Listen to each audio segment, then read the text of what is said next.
Greetings, everyone, at the Cool Stream Patreon. It's the Cool Podcast. Cool Podcast. It's the Cool Podcast. Ready to do another episode. It's going to be pretty fun. We've got some developments to talk about. A lot of stuff going on, as per usual. And we've got some segments. We have all the things that you've come to know and love about the Cool Podcast, that you have subscribed to, and you are giving your hard-earned cash every single day just to keep the lights on over here at the Cool Stream Podcast whatever studios. So thanks to the patrons. Keep it rolling in, I guess. And thanks for listening. It's time to do the podcast. It's the Cool Podcast.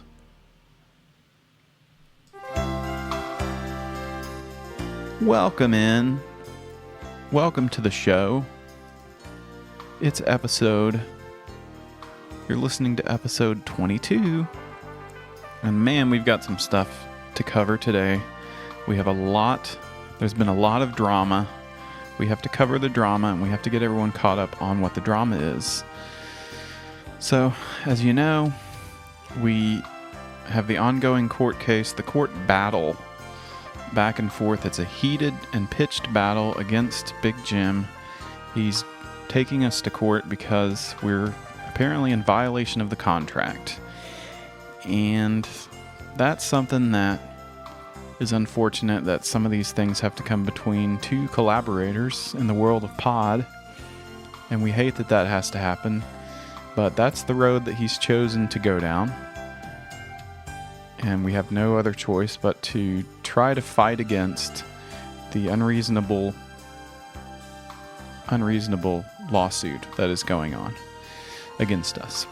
But we do have some legal help in the legal realm.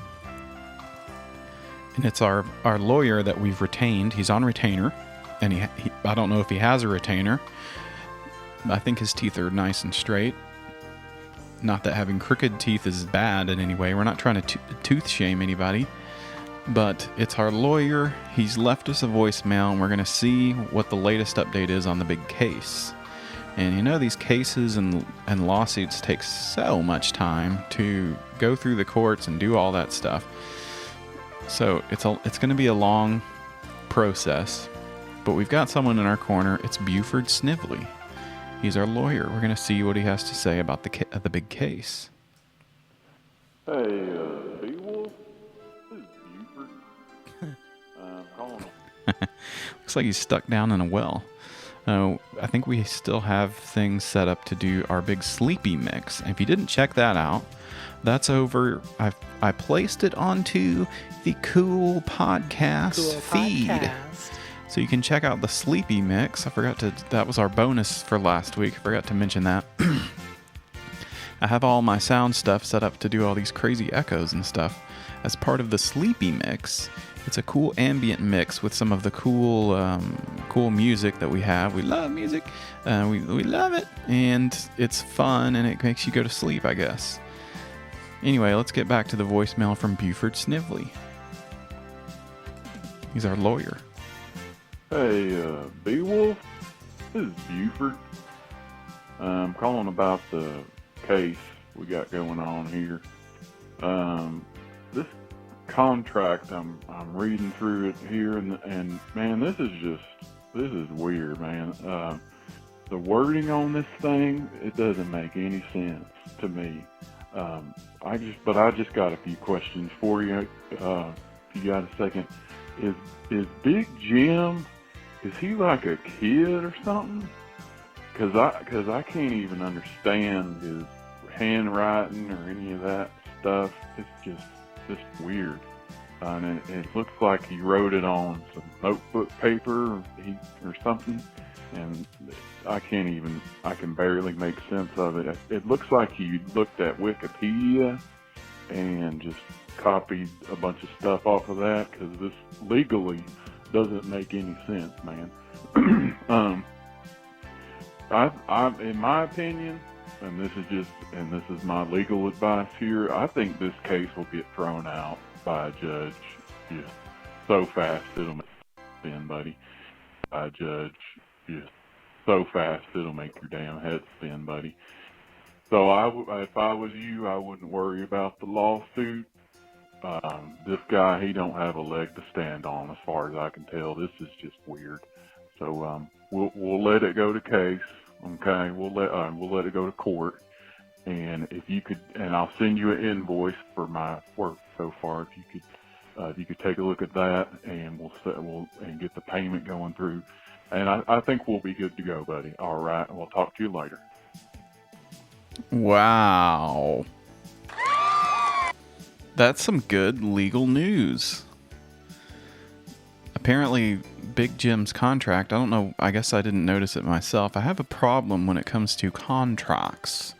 I can't read them. I start reading them and my eyes go crossed. And I can't understand what they're saying. It's too over my head. But thankfully we have a lawyer. Is it lawyer or lawyer? We have a lawyer on our case. He's helping us out. And in his legal opinion, which we trust with all utmost respect in the world, he's passed the bar.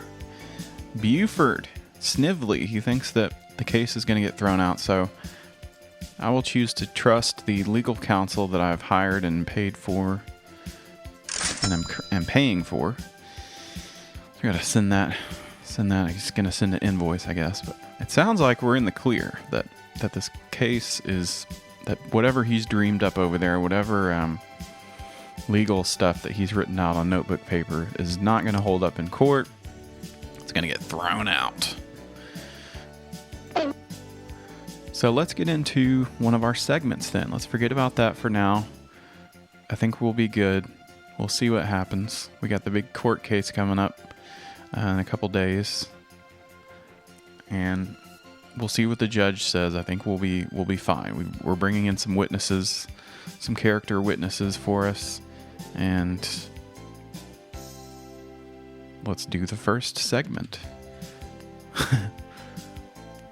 Let's do the first segment. It's TikTok around the clock. As you know, last week we found a guy that we love, so we've got to check in on him real quick. And every time we find somebody that we like, we just have to zero in with laser focus.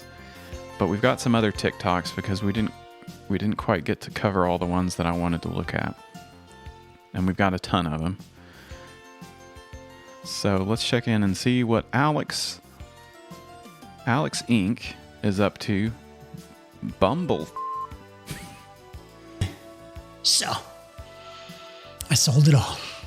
I sold everything. Sold everything I could get my hands on, man. Had my own imaginary yard sale. Sold it all. Hey, man, how much for the vibrating football game and the lava lamp? $85. I emptied every bank account. I picked up every penny on the sidewalk. Flipped inside out every pocket of my blue jeans. Sold every aluminum can. Flipped over, shook out every couch, love seat, and sofa. And bought one.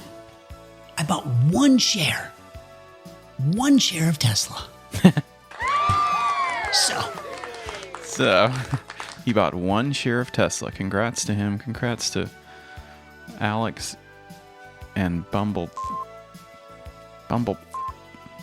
Here's another. This next one's pretty good too. It's me. I can't stop buying crypto. I cannot do it. I'm like one of those addicts on 60 Minutes that, is married and steals her husband's credit card and buys $60,000 worth of shoes.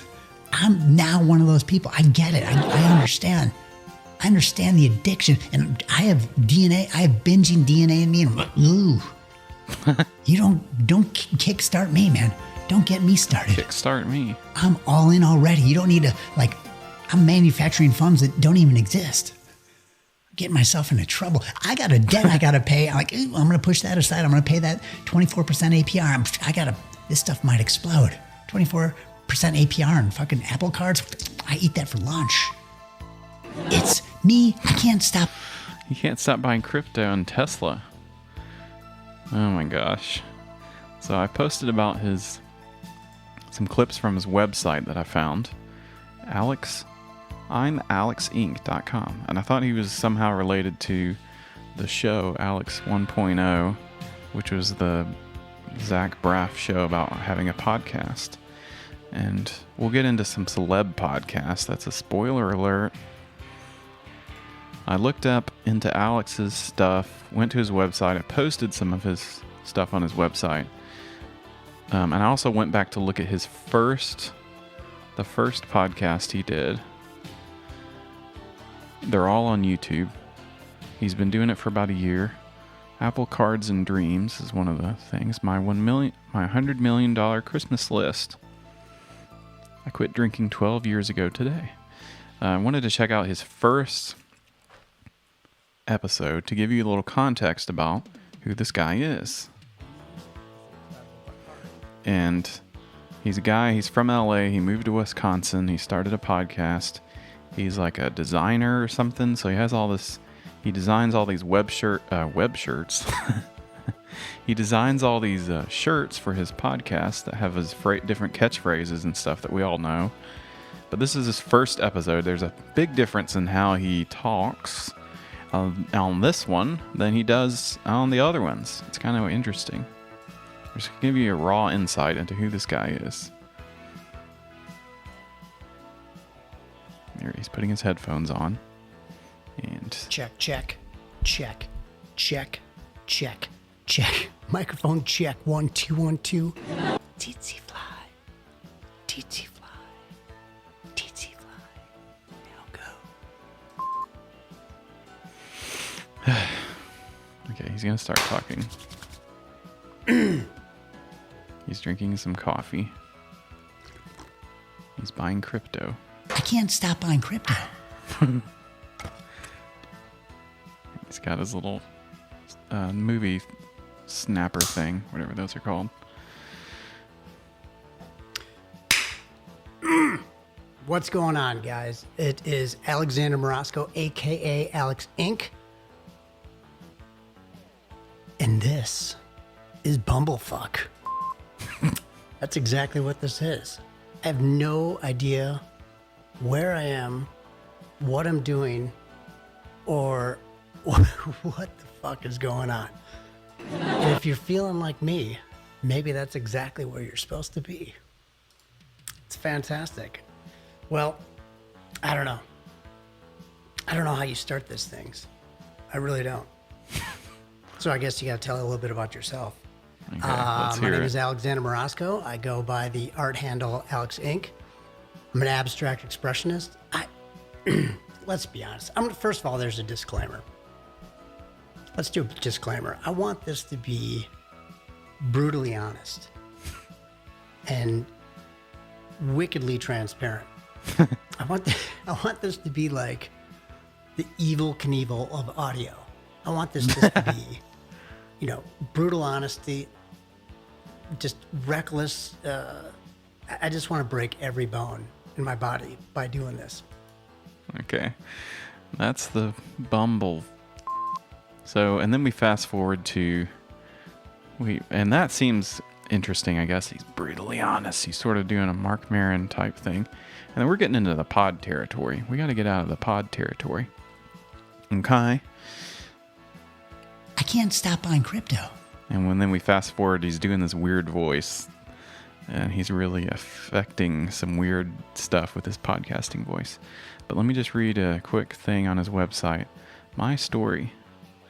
My mom says he was an artist from birth, always driven by creative passion and vibrancy. My path has led me from New York City to Los Angeles. Obsessed with abstract expressionism, pop culture, vintage BMX bikes, hip-hop, film production, worthless information, peanut butter, and blue tape. My influences range from Basquiat to the Beastie Boys, from Belushi to Bukowski, from Ferdinand to Fellini, from Andy to Evil, from Richter to Favreau, from De Niro to Hero. Basically... I hate this. This is the worst sentence I'm ever going to read on the podcast. Here we go. Basically, if Cy Twombly and Gilda Radner had a love child and was raised by Grandmaster Flash and Barbara Billingsley, homeschooled by Rothko and Scorsese, and was a teenage runaway with Steve Martin and Jim Henson, Helen Frankenthaler, and Rick Rubin to New York City in 1977 to start a band, that would be me. And if you don't know who these people are, effing read a book, is what he says. And some of those names in there are abstract expressionisms artists and painters from the early 20th century, and I'm sure that they would love to be friends with this guy. I'm sure Basquiat is would think he's really cool. And Helen Frankenthaler. This is a deep pull into check out abstract expressionism. Learn who some of those people are, and maybe read a effing book sometime. Jeez, because that's how you figure stuff out. Okay, we need to get to some other TikToks, and it's like this guy just has me in a trance every time I bring him up. So I wanted to get to the drama going on TikTok. On TikTok is a guy named the Sensible Texan, and he's going up against the vegan teacher, the Factual Texan versus that vegan teacher, and he's been debating her via TikTok, and here's one of her videos, and then he's going to respond to it. 2, 1, sing. Eating animals is wrong, McDonald's. It's funny because veganism is actually terrible for the environment and leads to over-farming because there's not a healthy rotation between livestock grazing and cultivated land for farming, and also hurts human diets because you're supposed to eat both. So this kid is cool. This kid is really cool. He's in that particular video, he was dressed up as like a soldier, and oh man, he just seems like a cool guy to hang out with. And he's debating people about stuff on TikTok. Welcome to part 2 of our 4th of July special. Today we're going to be talking about the 76-year history of fear-mongering behind the propaganda term assault rifle. He seems really happy to do these. In 1944, Germany started production of their newest rifle, the Sturmgewehr 44, commonly referred to as the STG. You may have also heard of this rifle referred to as the first assault rifle ever devised, and you'd be correct, however not for the reason you may think. You see, Hitler created the term assault rifle specifically for the STG as a way to scare American troops into thinking that the Axis were much better off than they really were, when really they were in an economic downturn towards the end of the war and were unable to support themselves. Ironically, the term has made its way into modern politics as a way to describe certain rifles like the AR-15 and certain variants of the AK-47. The main problem here is that there is no true definition for assault rifle, and when you see one, it usually refers to cosmetic differences such as the foregrip, pistol grip, stock, scope, and certain attachments on the rifle as well. For this reason, assault rifle means nothing and cannot be applied to modern politics or modern gun bases, and is simply a fear-mongering term, just like it was when Adolf Hitler used it. What? He's dropping some knowledge. Amendment isn't protection, it's a death sentence. The defendant's a gun and the convicted is innocent. It's ironic. Kind of like how it's ironic that you're supporting gun control when there are 2.5 million defensive gun uses in the United States every year, as opposed to only around 40,000 gun deaths according to the CDC, of which 6 out of every 10 are suicides. And while that doesn't justify the statistic, you cannot ignore the fact that 2.5 million people would be in deadly situations because you have decided that they don't need a means of protecting themselves because you don't like the big scary guns. Think about it on a historical standpoint. What nation that has had a tyrannical leader that has killed many of their people have not started by disarming the citizens? Think about Germany, the Soviet Union, China. All of these places that have had mass genocides, resulting in hundreds of millions of deaths, have started with gun control. Hitler did it, Stalin did it, Pol Pot did it, Mao did it, all of them did it. They take advantage of their people by taking away their means of protecting themselves, and the result of it is death. Oh, crap. It's the Factual Texan. He's dropping knowledge. Why do they always have ukuleles? He's exposing TikTok. The entire time I was making this video, I was thinking, why is it always the ukulele girls? He's the Factual Texan. He's exposing TikTok. Oh, man. He hates the vegans. People used to use dark-skinned people as slaves. Whoa, whoa, whoa, whoa, whoa. The audacity that you have to compare eating the eggs from chickens that you raise in your backyards to American slavery. I can't believe this woman. I mean, We're talking about taking the unfertilized eggs. Okay, he's the vegan teacher is living rent free in the factual Texan's head, is what we're learning. So he's got a lot. I guess he's a big history buff, and he's got a lot of things to say.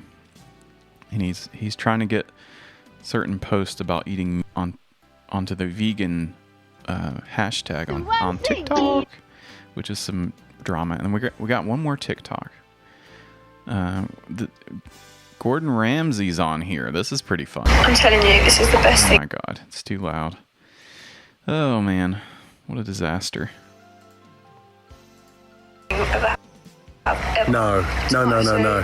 Brooke, what are you doing? Obviously cheese. Young lady, tomato sauce is the easiest sauce in the world. It's not canned soup.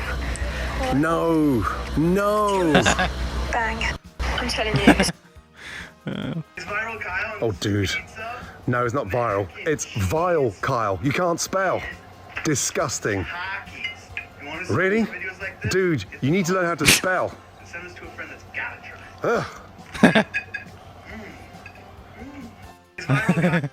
So he's on TikTok. They duet videos. So on one side is the video, on the other side is someone responding to it. And in this case, it's Gordon Ramsay, and he's responding to people making food, and he's roasting them. It's funny, but the way that he reacts, the stuff he says is really funny. Oh Lord, no, really? What is that? My phone? No. He doesn't seem like he's. I don't know. He doesn't seem very emotional the way he's reacting to these. Oh Lord, no, really? What is that? My phone? No. Stop it, the nose. Oh, Halloween. Stop. No. My darling, you've got the wrong Scott. That looks like Jerry Butler. Oh no. Oh, my granddad. He died 10 years ago. Stop it. No. Oh Lord, no, really? What is that? My phone? No. Stop it, the nose. Oh, Halloween. Stop. No. Stop. He needs to be screaming more. Like he was responding to someone making a cake that looked just like him, which is kind of fun. Okay. What are some other TikToks? Let me watch one more Gordon Ramsay responding video. What are you doing? Oh my Lord. Really? No microwave. Soy sauce, mango chutney. Oh. Chop it all up. You don't know how crap you are. Okay.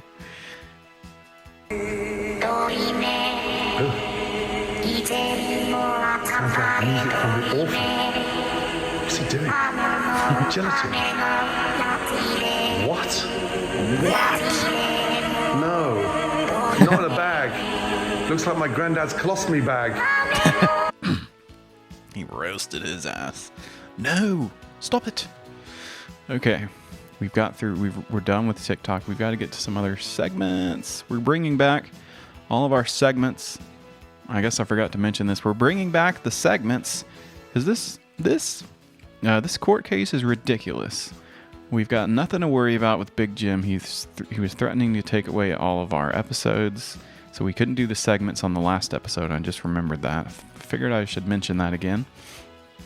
So therefore, we're not worried about what he's doing, and we're going to bringing back our favorite segments, and we're going to start with one of our favorite segments, and it's coming up right now.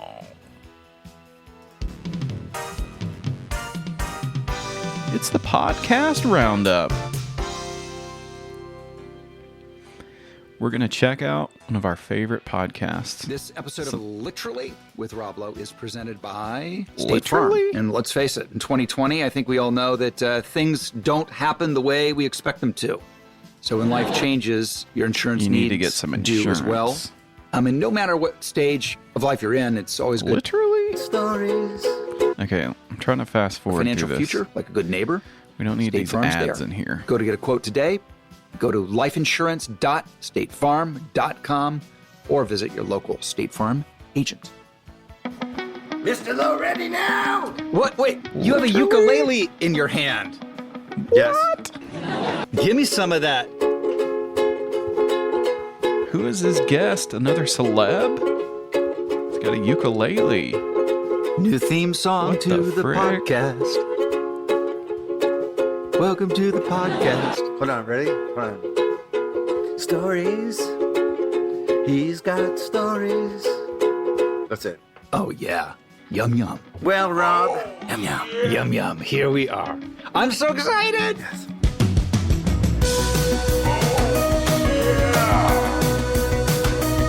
It's Literally with Rob Lowe. Welcome to Literally. I'm your humble host, Rob Lowe. I don't even know where to begin. Mike Myers. Mike. It's I love Mike him. Myers. We I love have him. been friends with him since, 1989, 1990. We made a movie called Wayne's World together. We made a movie called Austin Powers International Man of Mystery together. We've been through marriages, kids, Been through hell. successes, challenges, friendship. And Literally? this is going to come as a shock. They've been This is the thing that people literally like. through This is what hell. I don't think people really realize about Mike Myers. He's funny. He's really, really funny. Oh, by the way, during this during this conversation, you're going to hear us say "yum yum" like a lot. It's an inside joke that Mike and I always do to crack each other up. I'm apologizing funny. in advance, but that's the price you pay for getting two really good old friends together. There's going to be a lot of inside stuff. It makes me laugh. So be on the Inside lookout for that. baseball. I think it's from an ad for Bailey's Irish Cream that we used to laugh about. I don't know. Anyway, yum Love yum. some inside And, jokes. Here is Mr. Mike Myers. It's Mike Myers. First of all, when did you start playing the ukulele? Oh, if What you're an the English person, frick? you're issued the ukulele. You're telling me that English people have ukuleles, and Yeah. where did the Hawaiians get them then? From English people. Was it? No, just George Harrison used to play ukulele. I'm a cheeky burglar, a burgle and what's more, I'll break into your cottage and I'll take a shit on your floor. Cheeky Burglar. That's an obscure Lennon and McCartney song. I'm a cheeky burglar, a burgle and what's more, I'll break into your cottage and I'll piddle on your floor. That was the Liverpudlian accented version. It's a guy named George Formby. There's a English comedian named George Formby who used to play the ukulele and sing cheeky songs. I just can't. I can't listen to that. So boring. We've got another celeb podcast. We're doing celeb podcasts because we're doing our segments. We're taking back the segments. We'll not be threatened by these lawsuits. These are our segments, and we're going to do them. And people love celeb pods, so we're going to try to get through a few of these, and then we're going to get to some other segments. I've never really listened to this one before. I'm going to talk about something pretty serious for a second. If you think drunk driving is not a big deal, you could not be more wrong. Okay. Okay. I'm gonna see. I need to try to fast forward through some of these, figure out where they start talking to their guest. It's the Conan needs a friend, and he's got a special guest. Oh, this is interesting. This is a review in Variety. It's coming out right now. The Red Top Quipster had a rare moment of genuine kindness towards his assistant, Sonam Asesian, in which he said he wished her to be free of all misery, and he wished that he could build a gravestone to any sad moments she would ever have in the future. I want to get to the guest. He's got a special guest on this episode. He's probably got about 15 minutes of preamble, as usually a lot of podcasts do that. I don't think that's true. Well, you went to Harvard? You're terrific. Yeah, please, Trez, let's not lump me in with those people. Those people ran the Vietnam War, okay? They were the ones that said, we've got a really good idea. Let's get into Indochina and get involved and start bombing the shit out of stuff. So, no, I don't consider that a feather in my cap. Let's just put it that way. It's pretty awesome and historic, though. As an SNL writer coming in, the names you hear about Conan O'Brien, like, you know that that's that's the footsteps you follow, the legacy of Adam McKay, Conan O'Brien, Jack Handy, all these people. Yeah. So people used to talk about Conan No Tip O'Brien. That was the Well, I don't know. Word got around pretty quickly. He's nice to people, and he'll buy your product, but he's not going to give you a little something on top. No Tip O'Brien sounds like a completely different thing. That seems like a nickname you get at the showers. Exactly, yeah. It was a war wound. I jumped on a grenade. I threw my crotch on a grenade to save the battalion. He's interviewing Michael Che, and he's a big time. There's some big drama that was happening. I don't know if it's happening anymore, but I don't know if they even talk about it because I didn't listen to it, so I'm well prepared. Let's see if we can fast forward. Start talking about his Twitter beefs to Conan, who I'm sure Conan knows all about Twitter beefs. Maybe. All right, let's not. Who cares? I'm not interested in that. Sound quality again on these Earwolf shows are terrible. Roasting the hell out of them. And then we've also got the Ron Burgundy show, his guide to camping.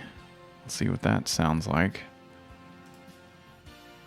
It's a celeb podcast, but he's doing My a name character. is Langston Kerman, and I'm a black man who loves conspiracy theories. That's why I, along with the beautiful oppressors at iHeartRadio and Big Money Players, have a brand new podcast called My Mama Told Me, where each week me and a special guest will explore all the twisted conspiracies that the white man is keeping secret.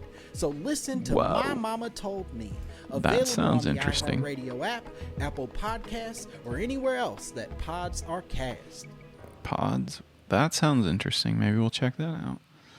This is the Ron Burgundy. What if you could learn from There's too many 100 of the world's freaking most ads in this thing. Everything was fine. We said, There's too many ads in this women thing. and iHeartRadio? I'm Kim Azzarelli. In celebration of the 100th anniversary of American women getting the vote, we're everything was fine. We said 12 o'clock, didn't we? Yeah, I just, it's 2 o'clock. Is it? Oh, my watch is 2 hours slow. You My have apologies. to get that fixed. My apologies. And I usually remember when I wear this watch. Remember, Ronnie, this one's 2 hours slow. So keep that in mind. I can help you get that fixed, or we can get you a new one. Yeah, I don't know. It's kind of a little superstitious. I'm like a ball player, that way. Where, hey, if it ain't broke, don't It fix is broken. It's just runs slow.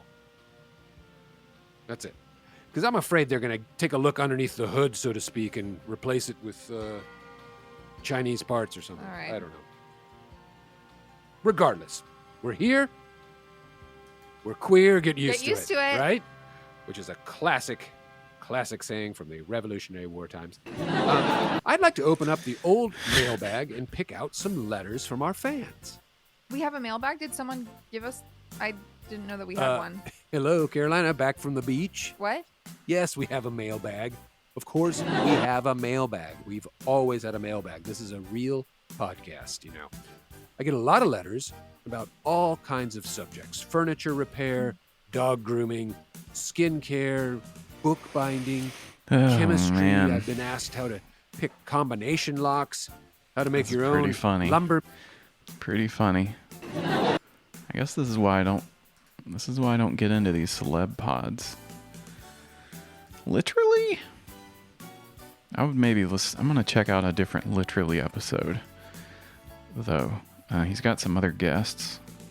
I hope I don't get roasted or people don't yell at me for this. I'm not really that big of a fan of Mike Myers. Just going back to the first Literally podcast.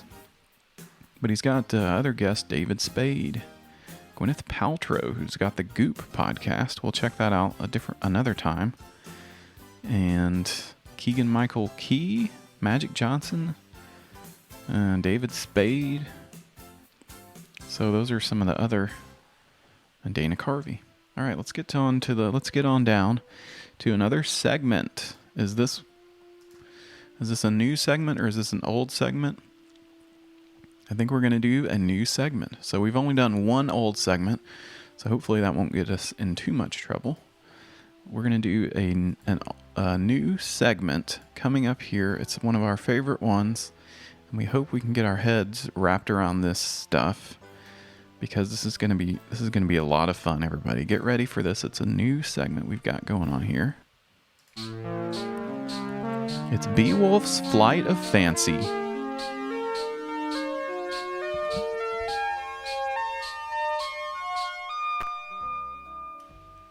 It's Beowulf's Flight of Fancy. It's a segment where we just kind of go off on a weird topic, and we figured out that most of our weird ramblings have to do with movies. So we've got one of my favorite flights of fancy to talk about now, and I've saved myself plenty of time to get into this one, because this one's a lot of fun. It's one of my favorite things, and I'm glad I've got the podcast to talk about it here. And this is the official Flight of Fancy theme song here. So, you may remember this guy from movies. He's a character. He's a crazy character. He's played by one of the most famous actors of all time. Our Flight of Fancy we're going to be talking all about Tom Hanks today. And what's this guy got going on? And no, we're not going to talk about some of his conspiracy stuff that people have been bringing up lately. We're just going to talk about some of the famous roles that he's played. And one of our favorite guys that he's played, and one of our favorite movies of all time, I guess, is Forrest Gump. Have you seen this movie? It's a great film. It's a great film. It started from a novel, a 1986 novel by Winston Groom. And then Robert Zemeckis made it into a 1994 film. Forrest Gump stars the man himself, Tom Hanks. He's a guy, he's got to run fast, and he goes and he experiences all of the things in history, which is kind of what makes it a fun movie. He plays ping pong, he plays on the Alabama football team, he meets Lieutenant Dan and Bubba, and they start the shrimp company. So that's one of his famous roles, Forrest Gump. Now, I think about Forrest Gump, they don't really cover this. This is where our Flight of Fancy begins. But he was born in the fictional town, Greenbow, Alabama, June 6, 1944. And we remember that day. We'll save that for a second. We're reading through the Wikipedia of the fictional character Forrest Gump. His father was absent during his life, and his mother said that he was on vacation. His mother named Forrest after their ancestor Nathan Bedford Forrest, a Scotch-Irish-American, a noted Confederate general in the Civil War, and the first Grand Wizard of the Ku Klux Klan, which is seems like a pretty awful guy. She intended his name to be a reminder that sometimes we all do things that, well, just don't make sense. You know, that just doesn't make a lick of sense to be a racist guy. So that's kind of funny. Forrest Gump, that's where he came from. But it's kind of interesting. You look at his history and you think, June 6, 1944, where have I heard that date? Where have I heard that date before? Well, it just so happens Forrest Gump was born on D-Day, June 6th, 1944. Let me make sure I got that right. He was born on D-Day. That's kind of interesting. That's an interesting fact. And see, I'm trying to weave this Flight of Fancy so you'll get where I'm coming from. So Forrest Gump, he didn't know who his father was. He was some guy who was on vacation. They never talked about him. According to the movie, he was on vacation. According to the book, and we're only in the cinematic universe, according to the book, his father died on a shrimp boat or something. But we're not talking about the book. We're talking about the movie. It's Tom Hanks, Forrest Gump. He was born on D-Day. Well, another guy that experienced D-Day, who is also Tom Hanks. Tom Hanks is Forrest Gump, and Tom Hanks is also another guy who experienced D-Day firsthand. He's on the shores of Normandy, World War II. And we're talking about none other than Captain John H. Miller. He's a 34-year-old American serving the 2nd Rangers Battalion of the U.S. Army, World War II. Played by Tom Hanks, the movie Saving Private Ryan. That's kind of interesting. The big movie starts out on D-Day. Tom Hanks is there in the action, and stuff is blowing up. People are getting their heads blown off. And Tom Hanks is there in all the moments of history. But we don't know much about this character. Who is this guy? Where did he come from? Well, and it should be somewhere here on this Wikipedia. I'm looking at the Fandom Saving Private Ryan wiki before the war. Okay, here we go. Before the Army, he was employed at a high school in Pennsylvania. He taught English. He was married and was also a coach of a local baseball team. This is just some of the info that came up during the movie. So some of the guys, they were going to bet on who could, if Captain Miller would tell someone else about his life during the war. They made a bet to see if he would do that. He never did. But interestingly, this is an interesting fact. This is going to lead us down our flight of fancy. I hope you're following the thread, the breadcrumbs that I'm leaving here. Interestingly, Miller is never shown wearing a wedding ring. So he talks about his family, that he was married, but he's never showing his wedding ring. And why would he do that? And that's kind of weird. But it's kind of interesting, too, if we go further down the rabbit hole. This is so stupid. If we go further down the rabbit hole, Captain Miller, aka Tom Hanks, in the days of World War II, was in the 2nd Ranger Battalion. They were a famous battalion. And this is kind of interesting. It's not interesting. This is the flight of fancy that we're doing. Is April 1st, 1943, the 2nd Ranger Battalion. You heard of these guys? This is John H. Miller was part of these guys in World War II. The 2nd Ranger Battalion was actually formed at Camp Forest. Interesting. And that sounds kind of like a Forrest Gump, right? Well, you'd be right to think that. It was Camp Forest was located in Tullahoma, Tennessee. It was one of the U.S. Army's largest training base, World War II.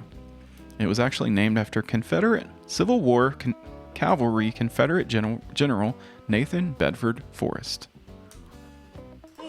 Now, we've gone down the rabbit hole, and this town in Tennessee is actually pretty close to Alabama, I guess. It's within spitting distance.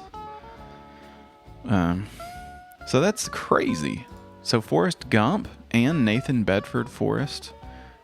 What am I getting at here? Well, the flight of fancy that we're talking about, this is my official movie theory, is that actually John H. Miller was the father of Forrest Gump, and that Forrest Gump is the bastard child of John H. Miller from Saving Private Ryan, both played by Tom Hanks. And the reason why I think this is because, well, for one, Forrest Gump was born on D-Day. You can imagine Sally Field, the character in the Forrest Gump prequel, is she's giving birth. It's D-Day. She sees about it on the news. She sees a picture of John H. Miller. She's like, what the frick? John H. Miller's on the beaches. He's living history, literally one of the biggest moments in history, D-Day. And Forrest Gump is living the history because that's what he's all about, is about living all the moments through history. And he's been there, and he started there on D-Day, so there's an interesting parallel connection there. Miller, as we said before, he's never shown wearing his wedding ring. I wonder why that would be. Well, it's because, according to my theory, this is just a theory, I couldn't really figure out where this battalion would have camped out, but he was in Tennessee, and that's kind of close to Alabama. But my theory is that John H. Miller went on down to Alabama, and he met up with Sally Field, the character. She played a character that's Forrest Gump's mother. He went on down to party down there in Alabama, because it's pretty close. Camp Forest in Alabama. Wherever the fictional town that he's from. He went on down to party there, and he met up with Sally Field, and he had a love affair, and then he left, and he went overseas, and he thought, you know what, I don't feel too good about this, so I'm going to take my wedding ring off because I've had sex with a woman who's not my wife, so I'm taking off my ring, and I've spilled my seed, and I may have impregnated this woman. And it just so happens that he was born on D-Day, Forrest Gump. So all the things are connected here. Camp Forrest. Maybe Sally Field knew about Camp Forrest because John H. Miller was stationed there, and she thought, you know what, I'm going to name... I don't want him to know that he's a bastard. I mean, I guess he would know that. But she didn't want him to know he was a bastard, so she named him Forrest after the general. But really, it was named after Camp Forrest in Tallulah, Tennessee, which looks to be about very, very close to Alabama, near Huntsville. And maybe that's where the fictional town was, where John H. Miller went to go party one night, and he had his affair with Sally Field. Next thing you know, she's giving birth on D-Day to none other than Forrest Gump. That is my theory. That's my flight of fancy. And every time I look into this, I make more connections. I'm like the guy who's connecting the red yarns together. Because I found out about Camp Forrest when I was looking into this. So now the proof is there. Okay? And I don't know how Tom Hanks was able to connect these together to make that. But it's canon now. This is officially canon. There's no way of denying it. Forrest Gump, 1994. And then he did Apollo 13, and that was based on a real guy, so that doesn't fit into it. And then Tom Hanks did Toy Story, Sheriff Woody. And then he did another movie, That Thing You Do. Now, is That Thing You Do connected to this theory? It could be. And maybe we'll get into the next flight of fancy to see if Tom Hanks' character, who I think his name is Mr. White, is connected. He could be. He could be the brother of John H. Miller. Went by a different name, I guess. Or maybe they could have been pals. But he would have been around, he would have been a little bit younger than John H. Miller. Tom Hanks' character in That Thing You Do is the big record guy who helped out the Wonders do their hit song. Because then after That Thing You Do, he did Saving Private Ryan. I think he knew. I think somehow Tom Hanks knew that there was some connective tissue there. And that's the flight of fancy. And now we're going to do one more segment. And normally we don't do more segments, but today we're going to do one. It's the cool recommendation, everybody. Normally we don't do one more segment, but we're going to make it real quick. This is an off-the-cuff. This is a cool recommendation. Check out this album. This is cool. We love music on the show. You got to check this one out if you've made it this far into the show. It's a cool new album I just discovered today, so I thought I would throw a recommendation to this one by Vex Ruffin. Vexruffin. Go check this out. His album, Light Ace Frequency. It's a cool new album. I'm listening to it.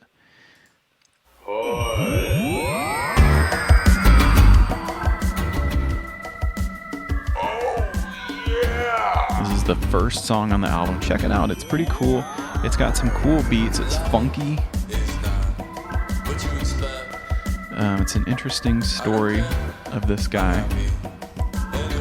His family moved from California to the Philippines, and then he moved back for 3 decades. He's been raising his kids with his wife in California, working 2 jobs. And between those working his jobs, he cooked up a bunch of albums on his kitchen table, collecting songs, sampling songs from the 70s, some of these funky songs, and making some of his albums on the kitchen table, which is pretty cool. So he's just a guy doing his music. He's got a family, and it's pretty cool, and it's some good funky beats. All right, that's the cool recommendation, everybody. Thanks for checking it out. We got to get out of here. We've gone too long today on the show, but check out that Light Ace Frequency by Vex Ruffin is the official cool recommendation of the day. Check it out. All right, we got to end the show. We've gone on for too long.